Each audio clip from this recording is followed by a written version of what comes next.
Oremos. Señor, gracias por este día, gracias por la oportunidad que tenemos de cada domingo venir a la iglesia con toda libertad, sentarnos, escuchar tu palabra, cantar, Señor, esas hermosas alabanzas que alaban directamente tu nombre, glorifican tu nombre. Y te damos gracias por esa libertad, que podemos hacerlo, Señor, sin ninguna dificultad. Pero también, Señor, ayúdanos a no tomar a la ligera esa libertad, sino más bien sacarle provecho y venir preparados, venir deseosos de escuchar tu palabra.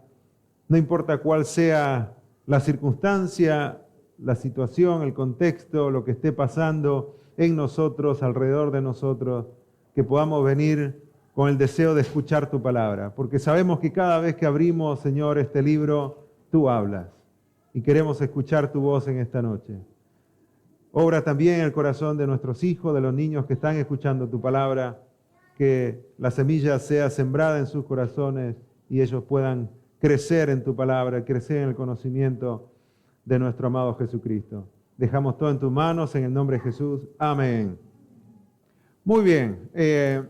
Habíamos estado ya por 3 semanas hablando acerca de Primera de Pedro.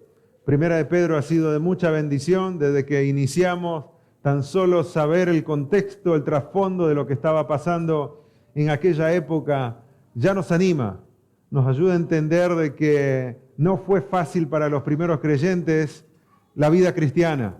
A veces uno hoy en día por ahí se queja, ¿no?, de algunas cosas, quizás de enfermedades o quizás cosas que no salen como uno quiere y uno empieza a quejarse. Pero cuando pensamos en los primeros cristianos, en los creyentes, nuestros hermanos de la iglesia primitiva, como se les llama, no la pasaron bien. Y ellos tuvieron que sufrir mucho por su fe, sin contar todo lo que sufrieron para encontrar un trabajo, para proveer a su familia, para proteger a su familia, para salir adelante en la vida. Fuera de todo eso, era el sufrimiento por su fe. Pero en medio de todo ese contexto llega la carta de Primera de Pedro y es de gran ánimo para ellos, de gran motivación, de que la esperanza está viva. No importa si el mundo se está cayendo, no importa si los están buscando para ponerlos en las cárceles, la esperanza sigue viva. Nuestra salvación sigue intacta. La gracia del Señor nos acompaña cada día y un día vamos a estar con el Señor y será la consumación de nuestra salvación. Nuestra herencia en los cielos nadie lo toca. No importa si no tenemos nada en este mundo, en el cielo tenemos tesoros. Y la idea es que cada uno piense en que la mejor inversión siempre es en el cielo. La mejor inversión es eterna, en lo eterno, en lo espiritual, porque eso no se corrompe, eso no se mancha, está intacto. Ahorramos e invertimos en lo eterno y sabemos de que eso jamás será tocado, jamás será manchado y jamás será perjudicado por lo que pasa alrededor nuestro. Y con ese mensaje de la esperanza viva, estos creyentes son animados. Y hoy en día no es muy diferente. Quizás no estamos siendo perseguidos por nuestra fe, pero estamos siendo atacados constantemente por el enemigo. Tenemos 3 enemigos, ¿se acuerdan? El mundo, la carne y Satanás.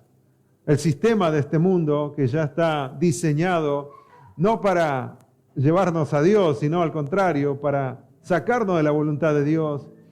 La carne, los deseos que están dentro nuestro, que se inclinan a lo malo, naturalmente nos inclinamos a lo malo porque es nuestra naturaleza, una naturaleza caída, y el diablo que constantemente está buscando cómo engañarnos, con ataques, con diferentes situaciones, y utiliza personas, siempre utiliza personas, y a veces personas muy cercanas a nosotros, para sacarnos de la voluntad de Dios. Y pone confusión en nuestra mente, y pone mentiras, y nosotros vamos creyendo.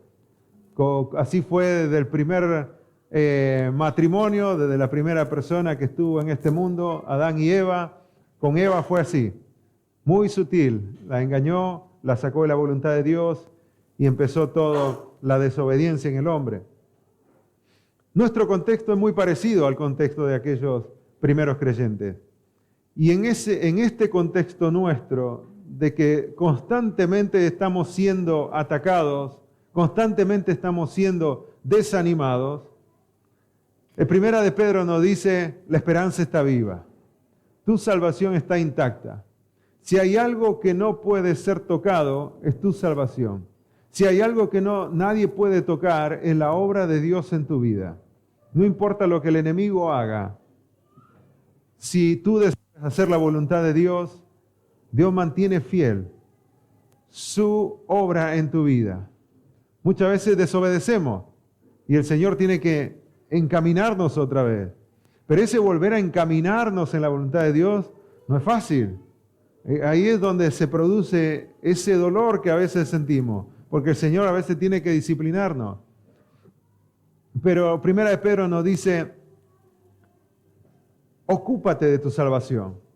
Encárgate de crecer en tu salvación, en el conocimiento del Señor, porque la esperanza de que un día vamos a estar con el Señor está intacta. Así que prepárate para que te encuentres con Él. ¿Cómo vas a estar cuando te encuentres con Él? Como aquella novia que se prepara para el día del casamiento, ¿no? Y las cosas que hace y los cuidados, la dieta y las preparaciones y todo es un proyecto para llegar a ese día. Y esa misma figura es de la iglesia con Cristo cuando nos encontremos con Cristo. ¿Cómo nos estamos preparando? Algunos ya ni proyectos tenemos, estamos tan golpeados por la vida que no hay ni proyectos de estar bien, de estar lindos para cuando el Señor venga a buscarnos, espiritualmente hablando. Pero ese es el propósito en esta tierra. Cualquier otro propósito que tengamos va a ser manchado, va a ser destruido, va a ser atacado, robado, dice la Biblia, o a veces se puede corromper, se pudre y al final vemos que fue en vano. Así que, teniendo eso en mente, habíamos avanzado en el capítulo 1, en todo lo que es la esperanza viva, y mientras esperamos ese momento para encontrarnos con nuestro Salvador, Pedro dice que nosotros tenemos que vivir en dependencia de Dios. Y habíamos hablado mucho de la dependencia de Dios.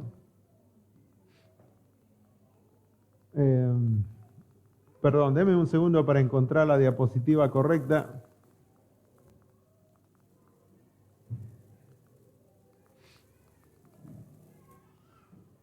Nos animaba a vivir en dependencia de Dios mientras esperamos ese momento glorioso. También nos animaba a vivir no solamente en dependencia, sino en santidad.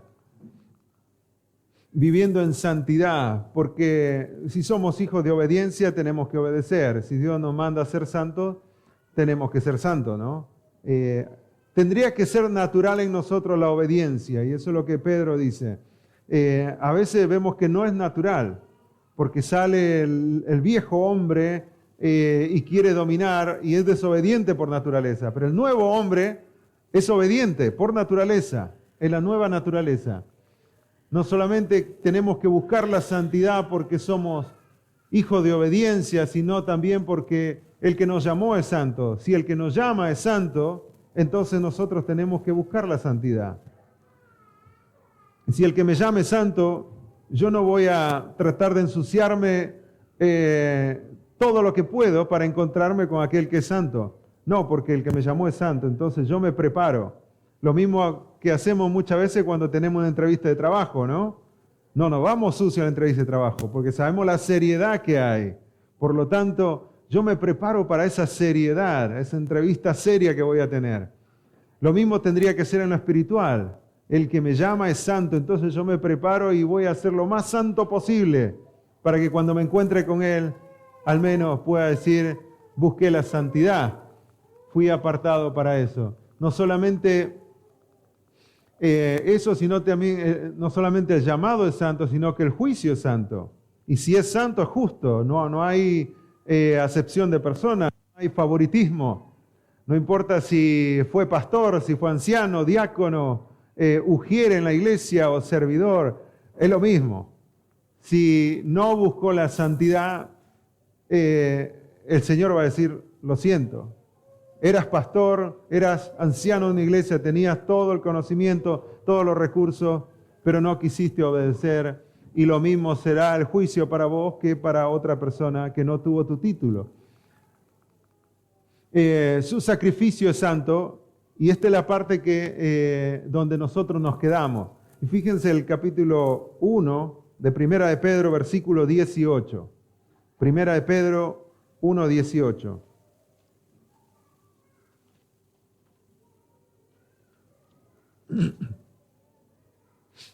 Dice así: sabiendo que fuiste rescatado de vuestra vana manera de vivir, la cual recibisteis de vuestros padres, no con cosas corruptibles como oro y plata, sino con la sangre preciosa de Cristo, como un cordero sin mancha y sin contaminación, ya destinado desde antes de la fundación del mundo, pero manifestado en los postreros tiempos por amor de vosotros, y mediante el cual creéis en Dios, quien le resucitó de los muertos y le ha dado gloria, para que vuestra fe y esperanza sean en Dios. Esa porción en la que vamos a empezar a meditar juntos, porque acá vemos que el sacrificio del Señor es santo. Por eso la Biblia nos anima a buscar la santidad, porque el Señor tuvo que ser santo para poder morir en la cruz. Y es interesante porque solo había una sola persona que podía estar en esa cruz. Ninguna otra persona podía estar. Tenía que ser 100% humano y tenía que ser 100% perfecto, sin mancha, sin pecado. Por lo tanto, en la tierra no había ninguno. Entonces el Hijo de Dios se tuvo que hacer hombre, se tuvo que encarnar. Él no dejó de ser Dios, fue 100% Dios, pero fue 100% humano. Y eso lo entenderemos un día cuando estemos en la presencia del Señor, ¿no? ¿Cómo entender esa unión entre 100% Dios, 100% humano? Nuestra mente finita no llega a comprender todo. Hay muchas explicaciones que nos ayudan a entender un poco más, pero sin duda nunca llegaremos a esa total comprensión. Hoy no es el tema de profundizar en eso, pero esa persona tenía que ser sin mancha, perfecto. Solo pudo ser el Señor Jesús, no hubo otro. Entonces, si Él tuvo que ser santo, y Él fue santo, y Él es santo, y tuvo que pagar el precio por nosotros, ¿por qué no buscar la santidad? Ser santo significa ser apartado para Dios.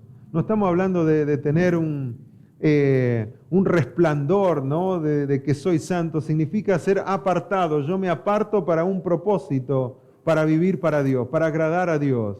Y eso es santo, eso es santidad. Él nos rescató, dice, de vuestra vana manera de vivir, la cual recibisteis de vuestros padres, no con cosas corruptibles como oro y plata. La palabra rescatado sugiere una escena muy común en ese tiempo, donde un esclavo era comprado en pública subasta, pagando un precio para redimir a una persona. Había que pagar para sacar a un esclavo del mercado de esclavos. Y habían subastas y tenía cada uno que pagar. Y a veces el precio era alto, pero si yo quería esa persona, quería comprar ese esclavo, yo tenía que pagar el precio. No importa si era alto. Y de ahí viene este concepto, que fuimos comprados, rescatados por precio de vuestra vana manera de vivir. Ni siquiera éramos personas que buscábamos ser buenos, que buscábamos la santidad. No, de nuestra vana y vacía manera de vivir, el Señor nos compró. Qué amor, ¿no? Qué amor. El hijo desobediente muchas veces no da muchos motivos para ayudarle, para darle regalos, ¿no? Y muchas veces le damos lo que merece. Se portó mal, no le damos regalo. Se portó mal, no le celebramos el cumpleaños. No sé si tanto así, pero si no obedece, entonces no hay privilegios. Pero acá es diferente. Aunque estábamos, dice, perdidos, muertos en nuestros delitos y pecados, Cristo murió en la cruz por nosotros. Él pagó el precio por nosotros. Fuimos comprados, rescatados por precio. Y ese precio, dice, no fue con cosas corruptibles. Él no pagó el precio con oro, con plata, que era muy valioso, sino que ¿con qué lo pagó? Con su sangre. Su sangre. Y tenía que ser una sangre santa. ¿De dónde nos rescató? De esa vana manera de vivir, carente de resultados, una vida sin resultado. ¿Por qué sin resultado? Uno me dirá, pero las personas que están en el mundo, las personas que no tienen a Cristo, tienen buenos resultados. Humanamente hablando, tienen resultados. Pueden ser prósperos, tener muchas posesiones, tener dinero, tener fama. Pero justamente esta palabra, carente de resultado, no cumple el objetivo de llenar su alma. Por lo tanto, sigue buscando. No importa todo lo que logre en la vida, no llena su alma. El objetivo principal, el resultado que tendría que tener de todo ese esfuerzo, no está. Porque solamente Dios puede satisfacer el alma. De ese estilo de vida, Dios nos rescató. Es un tipo de vida que se basa en ilusiones, sin esperanza, autoengaños y nada de provecho porque promete lo que no produce. El mundo nos promete mucho, ¿no? Y los que están siguiendo un poco el mundial verán todas las propagandas que pasan entre los intervalos y promete mucho el sistema de este mundo. Pero no hay resultado. Es todo vano, es todo vacío. No produce ningún fruto eterno.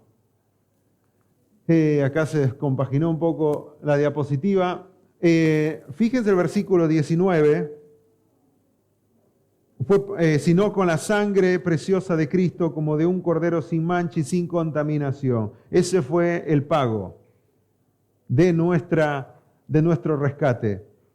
Después el 20 dice, ya destinado desde antes de la fundación del mundo, pero manifestado en los postreros tiempos por amor de vosotros.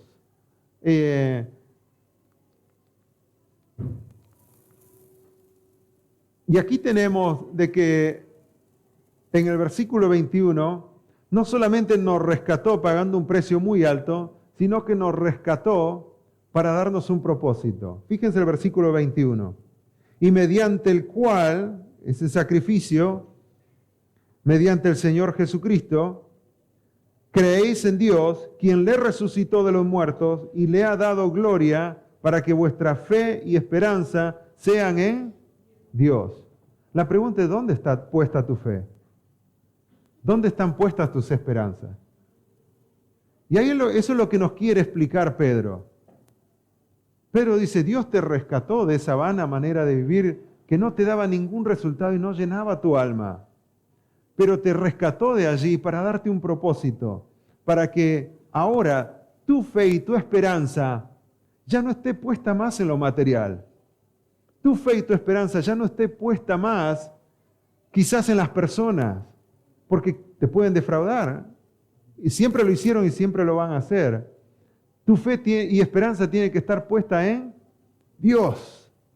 Y eso es lo hermoso de la vida cristiana, porque Dios nunca cambia. Si yo pongo mi fe y mi esperanza en Dios, Dios nunca cambia. Dios nunca miente. Él nunca dice que Él no es hombre para que se arrepienta, ni hijo de hombre para que mienta y para que se arrepienta, dice Números capítulo 19, si no me equivoco. Él no cambia, la palabra de Dios no cambia. Y si yo pongo mi fe en Dios, si pongo mi esperanza en Dios, entonces sé que está segura. Quizás no vea los resultados enseguida, pero yo sé que es segura. Porque estoy creyendo en alguien que es inamovible. Por eso es que el Señor me rescató, ya no para poner más mi fe en las cosas del mundo. Pero qué fácil es poner la fe y la esperanza en las cosas del mundo, en las cosas que nos rodean, ¿no? Bueno, mientras esperamos a nuestro Salvador, debemos vivir en dependencia de Dios, en santidad de Dios, en santidad porque somos hijos de obediencia, porque el que nos llamó es santo, porque el juicio de Él es santo y porque su sacrificio es santo. Razones totalmente importantes para buscar la santidad en nuestra vida. La pregunta es, ¿estás buscando la santidad? ¿Estás buscando ser apartado para Dios? Dios ya te apartó. te rescató para un nuevo propósito, para vivir para Él, para poner toda tu esperanza en Él. ¿Lo estamos haciendo en la práctica? Y luego vamos a ver qué significa ser apartado para Dios en la práctica y qué significa buscar ahora las cosas de Dios y no las cosas del mundo. Pero ¿ese es tu objetivo? ¿Ese es el propósito de tu vida? Fíjense, hablando de vivir apartado para Dios, ser consagrado para Dios y no ensuciarnos con las cosas del mundo, hay un ejemplo muy lindo de un animalito llamado armiño. Este es el famoso armiño. Hermoso animal, ¿no?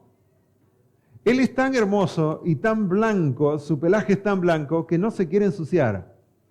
Tendría que ser cristiano, ¿no? No se quiere ensuciar. Él prefiere morir antes que ensuciarse. Entonces, ¿qué es lo que hacen los cazadores? Su pelaje es muy costoso. Por lo tanto, los que van a cazar este animal tienen que armar toda una estrategia para poder cazarlo, porque hay mucho dinero en este pelaje, que después lo venden y lo hacen, lo producen y hacen muchas cosas valiosas, costosas. Dice que la estrategia es estar vigilando en qué momento este animal sale de su cueva. Cuando sale de su cueva, o sea, todo un proyecto, ¿no? Se van, se quedan ahí esperando hasta que salga. No importa, no sé cuántas horas, el momento que sale. El momento que sale, cubren toda la entrada de la cueva del armiño con barro. Entonces, en ese momento, ellos sueltan los perros y los perros van a buscar al armiño. Y el armiño, obviamente, es rápido, es veloz, y lo que hace, lo primero, cuando escucha a los perros, lo primero que hace es volver a su cueva. Cuando vuelve a su cueva, se encuentra de que está sucia. La entrada está manchada con barro, está sucia. Y tiene que decidir o ser capturado o cazado por los perros, o ensuciarse y entrar en la cueva. ¿Y saben qué es lo que hace el armiño? Prefiere morir. Prefiere ser cazado por los cazadores, por los perros, en lugar de ensuciarse. Qué ejemplo de santidad, qué ejemplo de pureza. Muere allí, pero no va a manchar su hermoso pelaje. Y por eso se utiliza este animal como un ejemplo de santidad. Porque muchas veces nosotros tenemos que vivir de esa manera. Dios me rescató para vivir con un propósito, para vivir para Él. Y no importa qué es lo que me pase, yo no me voy a manchar, yo no me voy a ensuciar, no voy a dejar que el mundo me influencie. Dios me rescató para poner mi mirada en las cosas espirituales y eso es lo que voy a hacer. No, pero te va a ir mal, ¿eh? Mirá que los cazadores están alrededor tuyo, te va a ir mal, te vas a quedar sin finanzas, te vas a quedar sin familia, te vas a quedar sin nada. Y ahí acordémonos del armiño, me quedo sin nada, pero voy a vivir para Dios, voy a ser santo, voy a procurar la santidad. Y si todo me va mal, bueno, seguramente estará dentro de los planes de Dios que me vaya mal en todo, pero nunca es el plan de Dios que yo siga el mundo y que yo me ensucie con las cosas del mundo y que yo siga los propósitos del mundo. Nunca, jamás. Entonces, este ejemplo tiene que ayudarnos a entender de que ensuciarse con el mundo, seguir al mundo, seguir todo lo que nos ofrece, no es una opción. Salmo 24, 3 y 4 dice: ¿quién subirá al monte del Señor? ¿Quién permanecerá en su lugar santo? El limpio de manos y puro de corazón, que no ha elevado su alma a la vanidad, ni ha jurado con engaño, que no ha elevado su alma a lo vacío, a la vanidad, ni ha jurado con engaño. Qué hermoso pasaje para terminar este concepto de la santidad. Sin duda, podemos hablar mucho más de la santidad y ver todo lo que hay en Levítico. Levítico es un hermoso libro para ayudarnos a entender la santidad y lo que tenemos que hacer para vivir apartados solo para Dios. Ahora, en tus deseos, ¿Vivís apartado para Dios? ¿O deseás lo mismo que los inconversos desean? ¿Deseás lo mismo que el mundo desea? En tus planes, ¿tus metas son las mismas que los demás? ¿O tus metas son diferentes hoy en día? ¿Es tu meta conocer más a Dios? ¿Es tu meta parecerte más a Cristo en este año? ¿O es tu meta ganar un poco más de dinero? ¿O es tu meta tener más bienes, más posesiones? No hay nada malo con eso. Pero si ese es el objetivo de tu vida, la palabra de Dios ya nos dice, no te van a dar ninguna satisfacción. Porque cuando lo consigas, te vas a sentir igual de vacío que cuando empezaste a conseguir esas cosas. No hay nada malo con tener eso. Y si el Señor te provee, amén. Será para su gloria, será para bendecir a muchos, será para que lo disfrutes. Pero nunca tiene que ser el objetivo de nuestra vida. Al contrario, el objetivo de nuestra vida tiene que ser Dios. Conocerlo más a Él, servirle más a Él. Y cuando ese es el objetivo de nuestra vida, el Señor nos provee todo lo que necesitamos para cumplir ese objetivo. Y a medida que vamos recibiendo todo lo que Dios nos da para cumplir ese objetivo, vamos disfrutando de todo lo que Dios nos da. Pero el objetivo siempre es uno. Bendecir a Dios, levantar su nombre en alto, glorificarle a Él y nunca seguir al mundo. Vamos a continuar con el versículo 22. Dice el versículo 22, habiendo purificado vuestras almas por la obediencia a la verdad mediante el Espíritu, para el amor fraternal no fingido, amaos unos a otros entrañablemente de corazón puro. Y aquí viene la parte práctica de cómo nosotros buscamos la santidad, de cómo nosotros vivimos mientras esperamos que el Señor venga a buscarnos. Y en primer lugar, perdón que está todo descompaginado, en primer lugar dice que tenemos que vivir en el amor de Dios. No solamente en dependencia de Dios, en santidad de Dios, sino en el amor de Dios. Porque fíjense, dice el versículo 22 al final, amaos unos a otros entrañablemente de puro corazón. Y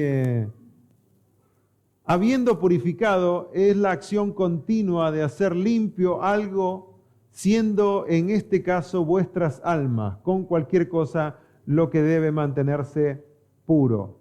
Y esa es la idea del versículo 22, habiendo purificado vuestras almas por la obediencia a la verdad. Es la acción continua de ser limpios, de estar limpios para el Señor. Pero no queda solo en una expresión de deseo, sino que explica con total claridad que la obediencia a la verdad es lo que producirá esta pureza mediante la obra del Espíritu. Efesios 1:13, fíjense lo que dice que apoya este mismo concepto. Efesios 1:13 dice, en él también vosotros, habiendo oído la palabra de verdad, el evangelio de vuestra salvación, y habiendo creído en él, fuisteis sellados con el Espíritu Santo de la promesa. Y acá hay una secuencia, no sé si lo notan, pero en primer lugar dice, en él también vosotros, habiendo oído primero la palabra de verdad. Primero escuchamos. ¿Qué escuchamos? La palabra de Dios. ¿Qué tipo de palabra? El Evangelio. El Evangelio de nuestra salvación. Y habiendo creído en él, tuvimos que creer en esa palabra, en ese mensaje. Ahí fue donde fuimos sellados con el Espíritu Santo. Y esa es hermosa secuencia donde la palabra de Dios siempre está presente. Siempre va a estar presente la palabra de Dios en todo este tema de buscar la santidad y vivir solo para Él. Nos purificamos de esta manera para el amor fraternal, porque eso es lo que quiere ayudarnos a entender Pedro, de que el nuevo propósito es que nos amemos unos a otros. Fuimos purificados de esta manera para el amor fraternal, para que no sea fingido, sino sincero, para que sea entrañable y no superficial o cambiante, para que el amor entre hermanos sea el amor de Dios que se refleje a partir de un corazón puro. El amor del creyente es fraternal, sincero, profundo, ágape y puro. Complicado ese tipo de amor, ¿no? ¿Cómo llegamos a eso? Fraternal, eso sí lo podemos. Hacemos un check. Sincero, sí, puede ser que lleguemos. No soy hipócrita, soy sincero. Profundo, se empieza a complicar. Ágape, el amor sacrificial, que me sacrifico por mi hermano, y ahí ya está complicado, pastor. Y puro, y cada vez que puedo. Entonces, este es el tipo de amor que Dios nos llama a tener en su palabra. Y es exactamente el versículo 22 lo que nos ayuda a entender. Amor fraternal, amor no fingido, quiere decir un amor sincero. Amaos unos a otros con el amor de Dios, que es el amor ágape, entrañablemente, profundo, que sale de las entrañas, algo profundo y de corazón puro. ¿Saben qué interesante? Que una de las formas como yo muestro de que Dios está en mi corazón es amando a mi hermano. Si yo no amo a mi hermano, dice Primera de Juan, es muy probable que el amor de Dios no esté en mí. Porque el amor de Dios se muestra, el amor de Dios es práctico. Vamos a leer un pasaje que nos va a ayudar a entender este concepto y luego continuamos acerca del amor de Dios. Y está en Primera de Juan 4, 7 al 12. Primera de Juan 4, 7 al 12. El amor por mi hermano es una evidencia de que soy nacido de Dios.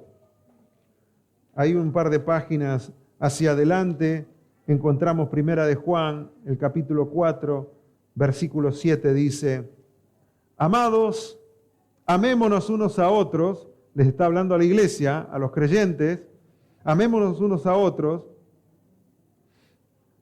porque el amor de Dios, amados, amémonos unos a otros, porque el amor es de Dios. Todo aquel que ama es nacido de Dios y conoce a Dios. El que no ama no ha conocido a Dios, porque Dios es amor. Es lógico. Si Dios es amor y está en mí, naturalmente tengo que amar, lógicamente tengo que amar. Y si no lo hago, entonces ahí viene la pregunta: ¿está Dios en tu corazón? ¿Está el amor de Dios o no está? Porque si está, tiene que salir de forma lógica y natural. Versículo 9. En esto se mostró el amor de Dios para con nosotros, en que Dios envió a su Hijo unigénito al mundo para que vivamos por Él. En esto consiste el amor, no en que nosotros hayamos amado a Dios, sino en que Él nos amó a nosotros y envió a su Hijo en propiciación por nuestros pecados. Amados, si Dios nos ha amado así, debemos también nosotros amarnos unos a otros. Nadie ha visto jamás a Dios. Si nos amamos unos a otros, Dios permanece en nosotros y su amor se ha perfeccionado en nosotros. Este último versículo es muy interesante porque dice: nadie le ha visto a Dios jamás. ¿Por qué dice nadie le ha visto a Dios jamás cuando está hablando del amor? Porque nos quiere ayudar a entender de que a Dios lo vamos a ver cuando nos amamos unos a otros. Yo nunca vi jamás a Dios, pero si veo que un hermano se sacrifica por el otro, tiene que ser Dios, no es humano. Que pongas tu vida por el otro o que te sacrifiques y des de lo tuyo para ayudar a otro, que quizás por ahí está sufriendo por sus propias consecuencias, pero por amor le ayudás, los que te rodean van a decir, eso solamente Dios lo puede hacer. Dios, no lo podemos ver a Dios, pero si yo veo que alguien se sacrifica por su hermano, está Dios presente ahí. No hay otra explicación. Por eso decimos que tenemos a Cristo en nuestro corazón, que estamos encaminados a encontrarnos un día con Cristo y que estamos buscando la santidad y que dependemos de Dios. Hay una forma práctica de mostrarle al mundo de que eso es nuestro propósito, amándonos unos a otros, con ese amor ágape, con ese amor sacrificial. Y qué hermosa exhortación para nosotros. Ahora, después de ver todas estas cosas prácticas que tenemos que hacer hasta que nos encontremos con el Señor, se suma una más, que es viviendo en la palabra de Dios. No solamente viviendo en dependencia de Dios, no solamente viviendo en obediencia a Dios, no solamente viviendo en el amor de Dios, amándonos unos a otros, sino también viviendo en la palabra de Dios. Y esto es totalmente práctico.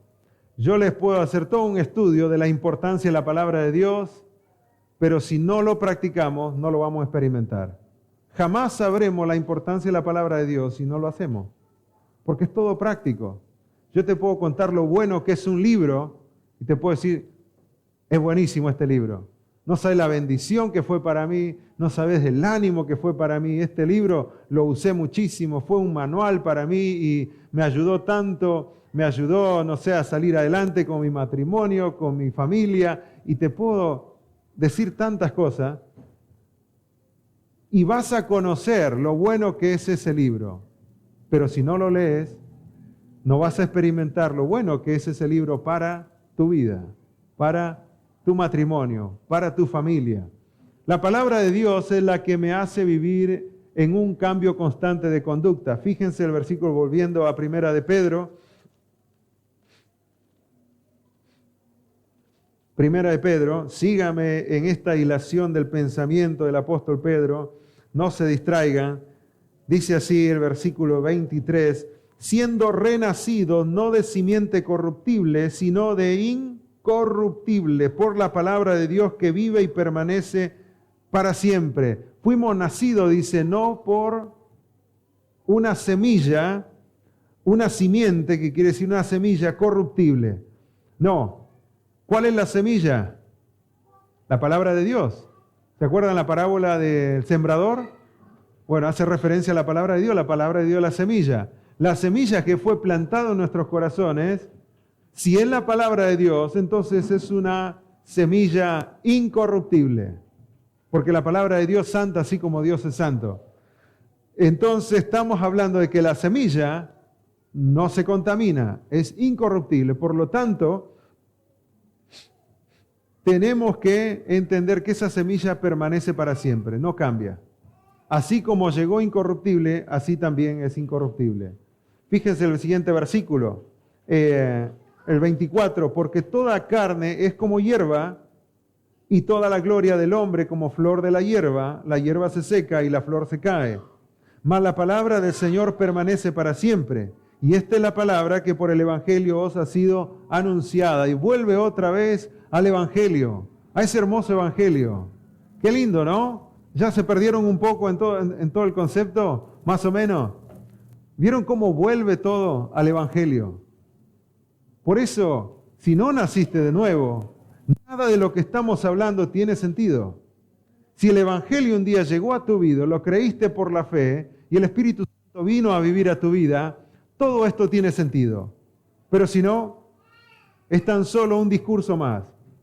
Porque todo vuelve al Evangelio. Cuando esa semilla fue plantada en tu corazón, cuando te compartieron el Evangelio, en mi caso fue a los 13 años, cuando estaba en un culto evangelístico, predicaron el Evangelio y yo creí y me arrepentí de mis pecados y le pedí a Cristo que venga a vivir a mi vida. En ese momento, esa semilla llegó a mi vida y ese Evangelio hermoso, bendito Evangelio, cambió mi vida para siempre. Cuando puse mi fe y creí en el mensaje. Todo vuelve a ese punto inicial de la vida cristiana. ¿Por qué pone el ejemplo el apóstol Pedro? Dice, toda carne es como hierba y toda la gloria del hombre como flor de la hierba. La hierba se seca y la flor se cae, mas la palabra del Señor permanece para siempre. ¿Por qué esa comparación con el hombre, la hierba?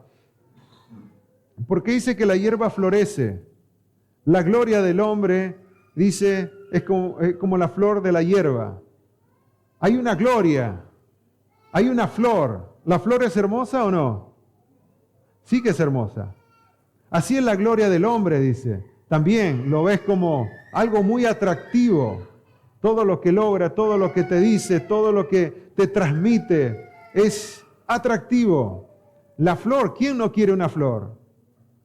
Y a propósito, el mundo cuando nos ofrece, no nos ofrece una flor marchita, nos ofrece una flor hermosa, ¿no? Lista para ponerlo como una decoración, te muestra así, es la vida si seguís los deseos del mundo. Pero ¿qué pasa con la flor? Se marchita. Pasa el tiempo y se marchita. Y lo opuesto sucede con la palabra de Dios. Porque y él dice, y esta es la palabra que por el Evangelio ha sido anunciada. Esa palabra del Señor permanece para siempre.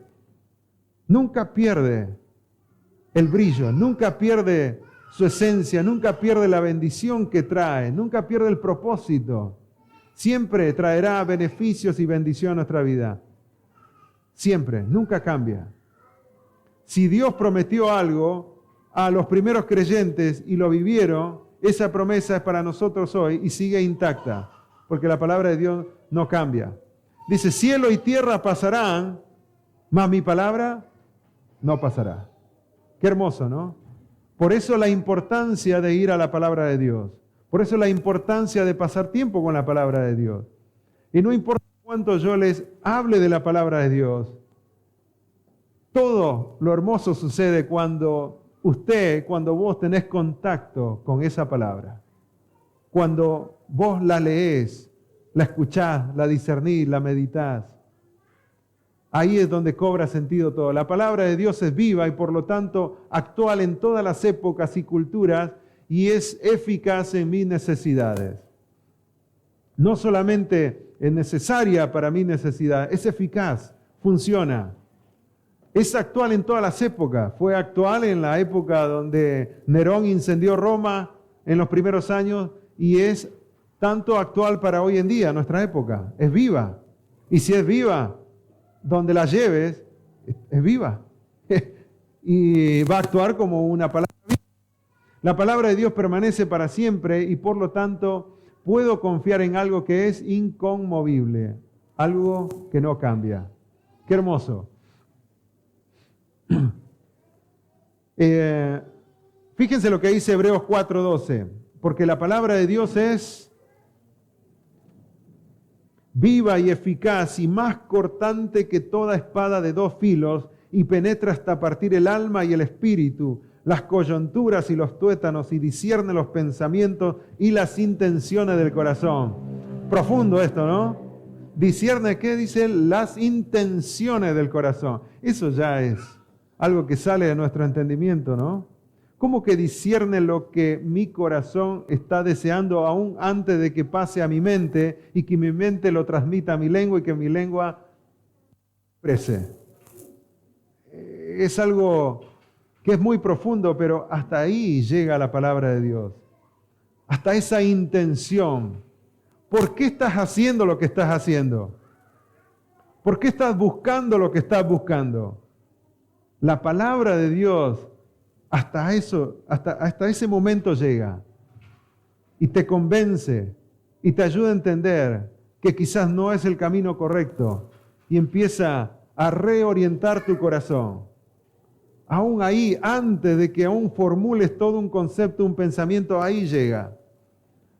Y la cantidad de testimonios que escuché de personas que cuando escucharon la palabra de Dios, fueron convencidos de que lo que deseaban en su corazón, que no estaban seguros todavía, pero había un deseo escondido, se dieron cuenta que estaba mal. Con las personas que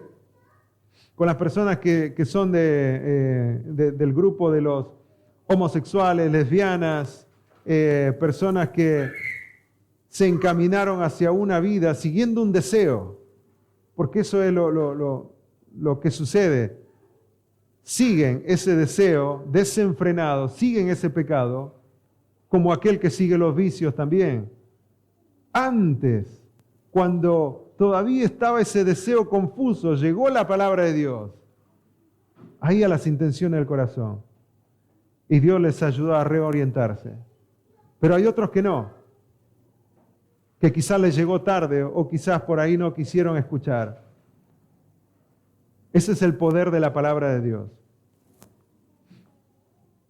Dice el versículo 20, vamos a lo práctico ahora y terminamos con esto. Desechando pues toda malicia, todo engaño, hipocresía, envidias y todas las detracciones, desead, y aquí viene ese deseo del corazón, como niño recién nacido, la leche espiritual no adulterada, para que por ella crezcáis para salvación, si es que habéis gustado la benignidad del Señor.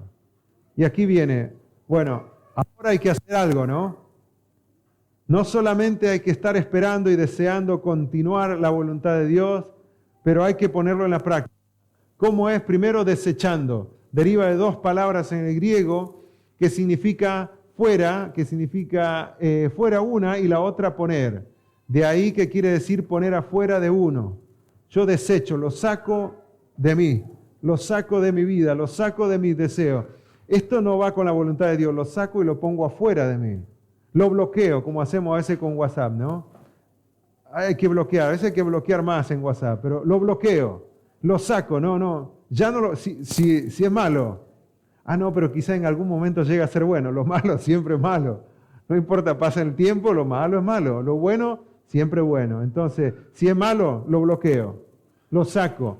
¿Qué es malo? La malicia. No, pero la malicia la podemos utilizar para beneficiarnos también. La malicia es malicia.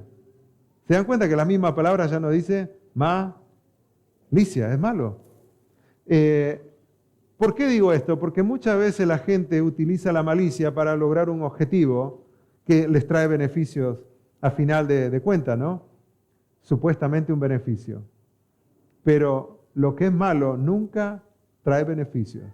Jamás. Lo único que trae es consecuencias. Las consecuencias van cubiertos de algo que parece lindo, pero lo que es malo nunca trae beneficio y bendición. Lo que es malo y siempre traerá consecuencias. Es la inclinación a obrar mal. Esto le dice a los creyentes. Pedro, ¿no te das cuenta que los pobres creyentes están apenas saliendo adelante en la vida? Que están siendo perseguidos y que apenas tienen lo necesario para... Y le está diciendo que dejen la malicia. Y sí, porque se estaban peleando entre ellos. Porque uno no quería ayudarle al otro, porque le dice, yo apenas estoy sobreviviendo y querés que te ayude. No te voy a ayudar. Y Pedro le dice, no, tenés que sacar la malicia, eso no va. Porque el que te está ayudando a sobrevivir no sos vos, es Dios. Y Dios está utilizando diferentes recursos, situaciones para ayudarte a sobrevivir en medio de la persecución. Por lo tanto, no podés ser malo con tu hermano. Tenés que desechar la malicia. El engaño, ¿qué quiere decir el fraude, la trampa, no? La trampita. La hipocresía, ya sabemos lo que es la hipocresía. Viene de esta palabra griega, es el vicio que consiste en la afectación de una virtud, cualidad o sentimiento que no tiene uno. Yo pretendo que lo tengo, pero no lo tengo. O sea, es distorsionado. Está afectado por mi mente. Yo pienso que lo tengo, me muestro como que lo tengo, pero no lo tengo. Me muestro como piadoso, pero no soy piadoso. La envidia, el disgusto o pesar del bien ajeno. No, Dios le bendijo al hermano, me disgustó. Pero ¿por qué si está disfrutando la bendición el hermano?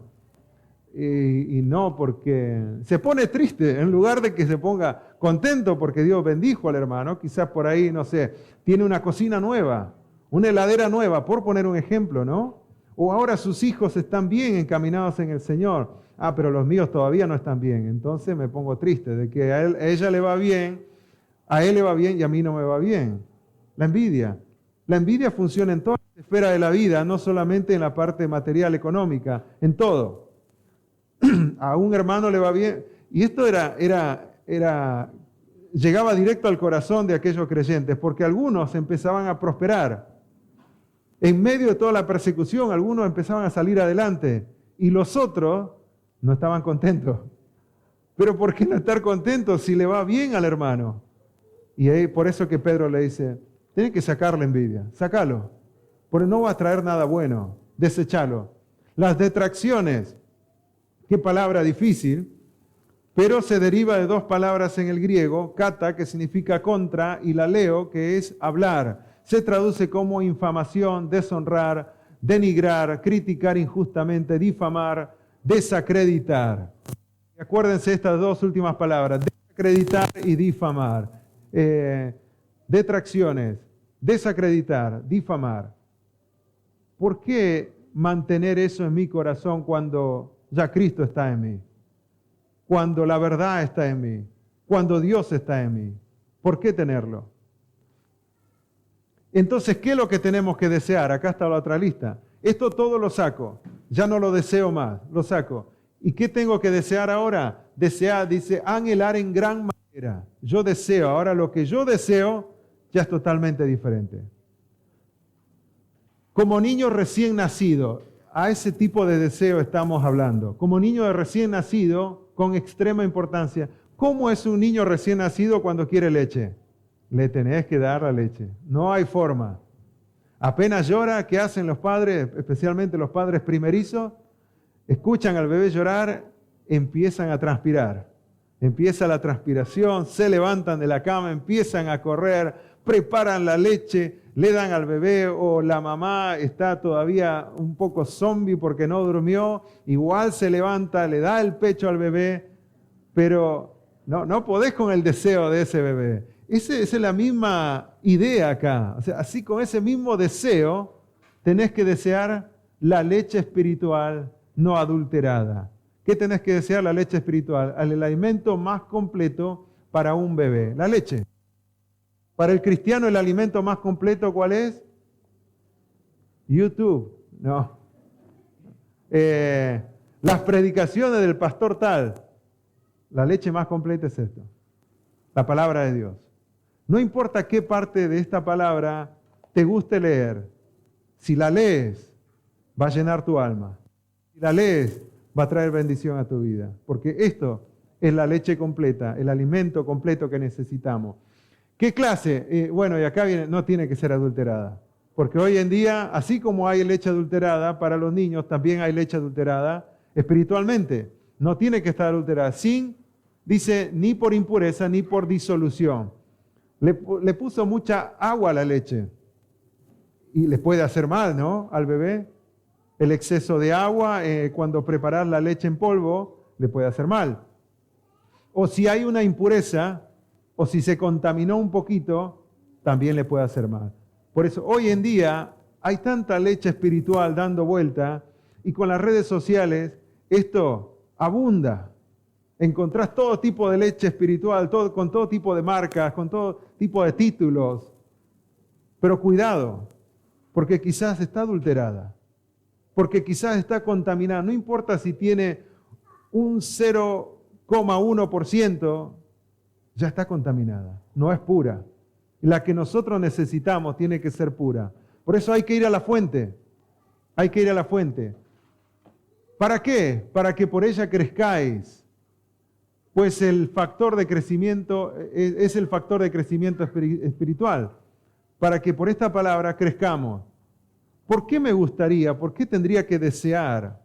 Y la respuesta es, si es que habéis gustado, si un día experimentaste la salvación en Cristo cuando creíste ese evangelio y cambió tu vida, si eso experimentaste, ¿por qué no deseas esta palabra?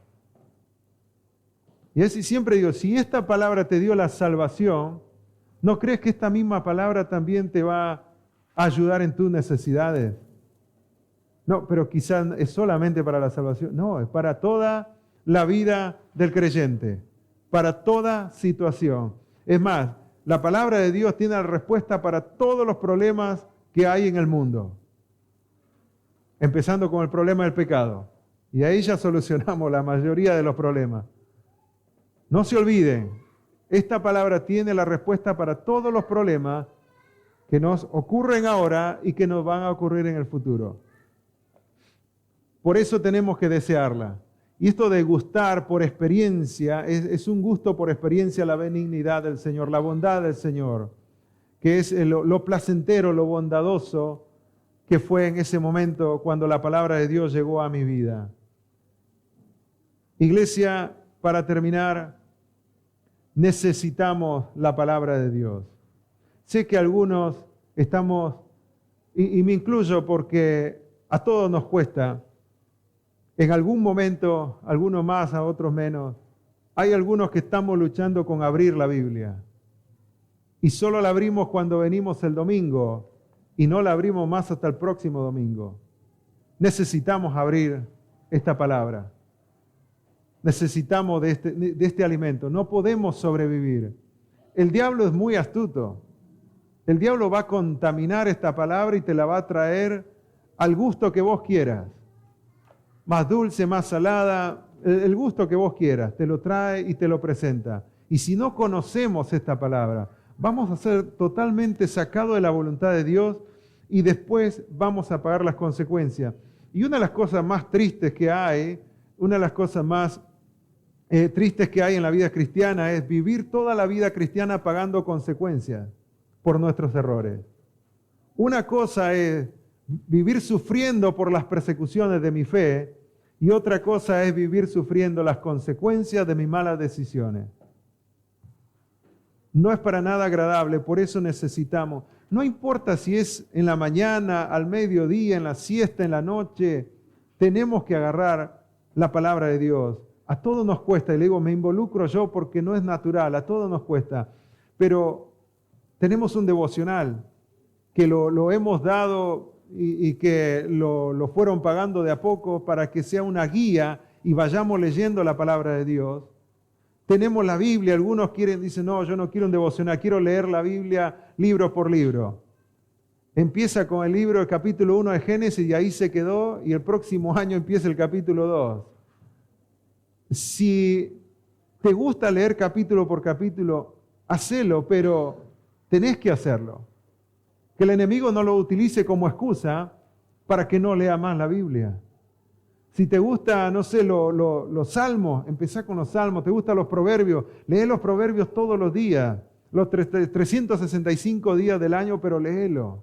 Porque es la palabra de Dios y va a transformar tu vida. Necesitamos la palabra.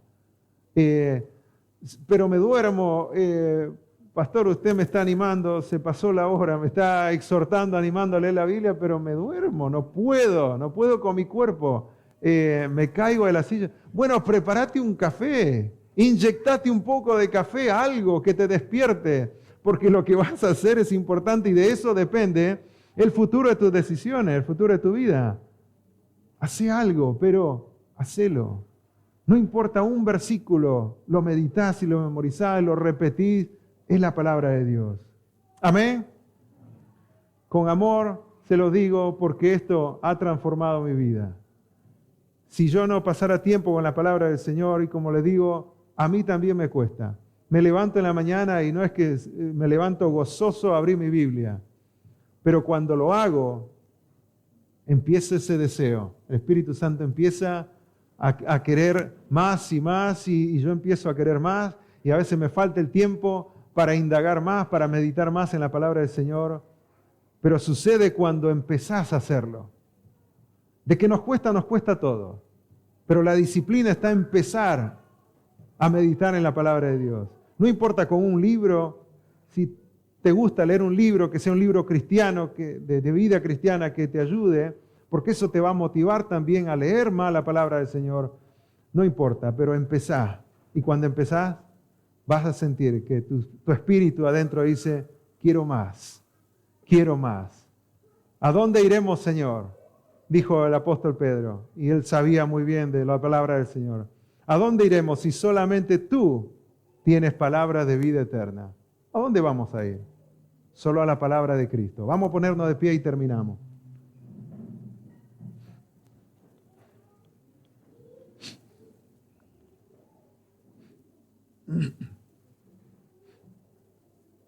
Luego vamos a continuar con el capítulo 2. No sé exactamente si la semana que viene o la semana después, pero vamos a continuar. Quizás hacemos una pausa con un tema libre y luego vamos a continuar meditando en Primera de Pedro. Pero que cada enseñanza de la epístola de Pedro haga un impacto en nuestra vida y que no solamente sea una información más que recibimos, sino que sea algo que yo lo aplique, lo ponga en práctica y empiece a experimentar lo hermoso de la vida cristiana. Oremos. Señor, gracias por este día, gracias por tu palabra, gracias, Señor, porque tú eres bueno y nos dejaste tu palabra ¿Qué sería de nuestras vidas si no tendríamos tu palabra con nosotros? Cada uno tendría su propia verdad. Cada uno diría que lo que escucha es de parte tuya.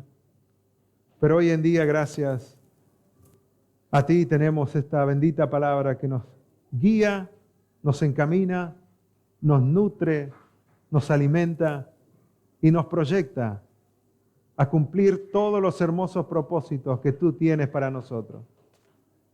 Señor, en tus manos nos ponemos. Mañana nuestra carne, nuestra naturaleza no va a querer abrir la Biblia.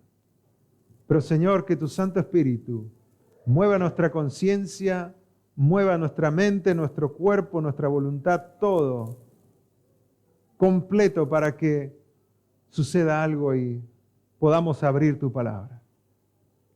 Que de alguna forma, Señor, sintamos la necesidad de abrir estas páginas y empezar a leer. Que agarremos nuestro devocional y empecemos a leer y escribir lo que vas poniendo en nuestro corazón. Señor, ayúdanos. No hay otra forma de vivir en santidad y apartados del mundo si no es solamente a través de tu palabra. Dejamos nuestra vida en tu mano el resto de la noche en el nombre de Jesús. Amén.